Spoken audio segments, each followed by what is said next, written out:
खाते हैं। इसकी चीनी बनती है। ये चुकंदर वो है जिससे चीनी बनती है, जैसे गन्ने से चीनी बनती है वैसे चुकंदर से भी चीनी बनती है। आप लोगों ने सुना होगा कई देशों में चुकंदर से चीनी बनती है। चीनी होती पहले। तो ये वही चुकंदर है और गन्ने के साथ इसकी इंटरक्रॉपिंग की गई है, अंतर फसली खेती की जा रही है। वैरायटी जो ये गन्ने की है ये 18231 है और चुकंदर की जो वैरायटी है वो LS6 है। चुकंदर ले कहाँ जाएंगे? हाँ सही बात है। यही होगा ना, चुकंदर ले कहाँ जाएंगे? फैक्ट्री होगी यहाँ कहीं। तो होता है एक एक चुकंदर जब खुदाई करेंगे अप्रैल मई में, ये 2-3 किलो का इतना बड़ा होता है। सफेद होता है, इतना बड़ा। ये लाल नहीं होता है? हाँ, लाल नहीं होता है। और इसका इतना छोटा टुकड़ा भी नहीं खा सकते, इतना मीठा होता है। अच्छा। अब ये सारा हार्वेस्ट हो के सारा कट करके अप्रैल मई में ये जाएगा कानपुर में इसका प्लांट लगा हुआ है, राष्ट्रीय शर्करा संस्थान में डीप फ्रीजर वहाँ लगा हुआ है।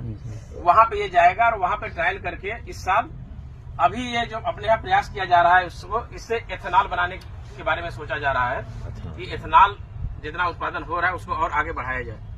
तो अभी हम पहले चरण में अपने इस पे एथेनॉल बनाने की प्रक्रिया के बारे में सोचा जाए, इसका प्लांट लगा हुआ है। तो ये सब हार्वेस्ट होकर के वहाँ जाएगा। गन्ने में इसको लगाने का मकसद ये है कि देखिए बहुत ज्यादा इसकी बढ़वार नहीं है कि गन्ने को कोई नुकसान करे, ऐसा नहीं है। दूसरी चीज ये है कि ये उसी समय होता है, ठंड में ही होता है। ये इसकी बुआई का समय जो है अक्टूबर लास्ट या नवंबर फर्स्ट वीक, उसी समय ये होता है। 4 फीट तो उस समय लगा करके और 4 फीट पे गन्ने लगा के या 5 फीट लगा करके आप 2 लाइन में इस चुकंदर की बुआई करके और अच्छी आमदनी ले सकते हैं। ये एक तरह से अभी एक्सपेरिमेंटल है।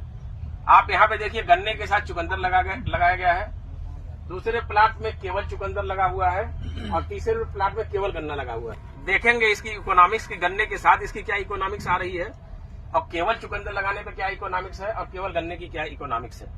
तो अगर इसकी फाइंडिंग अच्छी आती है, रिजल्ट इसके अच्छे आते हैं तो फिर आगे के लिए इसको किया जाएगा। दूसरी चीज, अगर ये इसके परिणाम अच्छे होते हैं तो चीनी मिलों में एक प्लांट अलग से लगा करके और चुकंदर से भी एथेनॉल बनाया जा सकता है। जब गन्ने की पिराई खत्म हो जाती है, मार्च अप्रैल में चीनी मिल बंद हो जाती है, तो उस समय अप्रैल मई में इसकी खुदाई शुरू होती है।